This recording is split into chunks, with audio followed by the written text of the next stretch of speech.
Generational wealth is a huge topic in the Black community. It's something that a collective desire, something that is celebrated when people achieve it, something that people are on the hunt for information or strategies or techniques or tools or opportunities to create. Is something that people want to gift to the next generations coming after them. And the desire, of course, I think we should all desire for a better situation. I take no issue with that. However, I think collectively, if we look at where we are as a whole, then you start looking at goals and wondering, is that an inappropriate goal? And when I say an inappropriate goal, I don't mean anyone is wrong for aspiring to that, but I'm saying if we're going to look at our collective situation as a whole, we haven't mastered generational stability yet. You see, so for a group of people that have not been able to achieve generational stability, to now say generational wealth is the platform, it seems like that doesn't seem like it serves all. That seems like it serves a certain segment who's in a position to actually be able to manifest that. Whereas generational stability would really, in reality, address what's going on collectively. Generational, and the reality is that, the media might point out how, Black women are more educated in jobs and things that are going on, which Black women have done a great job in getting more education and they're entering into the workforce. But the reality is, amongst Black women, the median net worth of Black women is $1,700. The reality is, Black men, when we look at income, Black men do not reach a median annual income of $50,000 a year until they reach 40 years old. So the average Black man is 40 years old before earning $50,000 a year. The reality is, a 40-year-old who plans to retire one day should already have something like to the amount of $250,000 saved. So as a generation, we don't have a generational retirement plan yet. We don't have generational stability yet.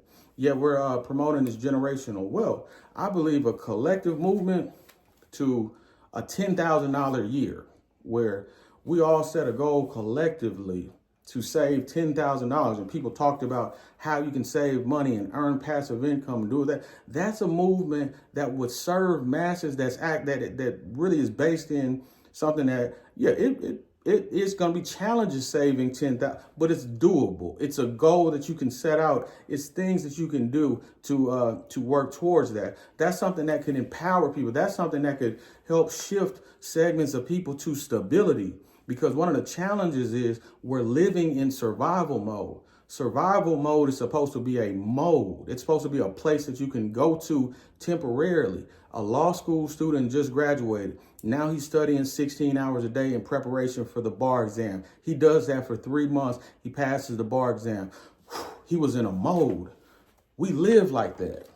We're living in survival mode for decades at a time. And that stuff that stuff tears you down mentally, physically, economically. That's a hard way to live. It's a hard way to live when a radiator going out now has impacted your ability to make it to your job. And now your whole logistics of life have been crippled because of a car issue. It's a hard way to live when an air conditioning going out causes a straight up chaos in your life. It's a hard way to live where one thing can be to the detriment of existence. That is the silent strain. We talk about mental health disorders. Financial strain is a silent mental health disease, and we're still living as if we're already at stability. The median net worth of Black men, $10,000. So we have a real issue. The projected net worth of Black Americans by 2050 is zero. Yet we're screaming generational wealth. And then when we talk about generational wealth, the strategy is so bad. The strategy towards generational wealth is, for the most part speaking, entrepreneurship. Now, I love entrepreneurship. It's something I've done, something I've pursued, something, but to market to people that entrepreneurship is the path to generational wealth, it's just not true. And then if we look at small businesses in America, we know that 50% of small businesses don't make it past 5 years. 30% of small businesses don't make it past 10. Only 30%, of small businesses make it to 10 years in business.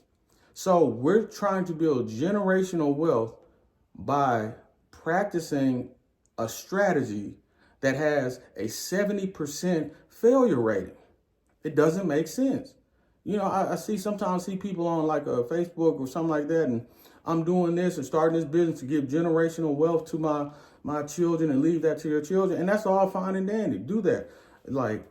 But at the same time, there's basic a Gerber fund that you could spend $100 a month and your child could have 40 grand at 18, 100 grand at 35, $250,000 at 40.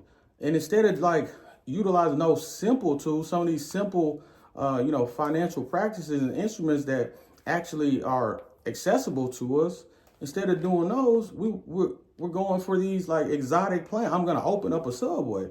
By all means, I hope you can do it, but I got more faith in you paying this Gerber plan $100 a month than I do of you, opening up the next great Subway on Hillcroft. But the great Jim Rohn always said, master the basics before you move to the exotics.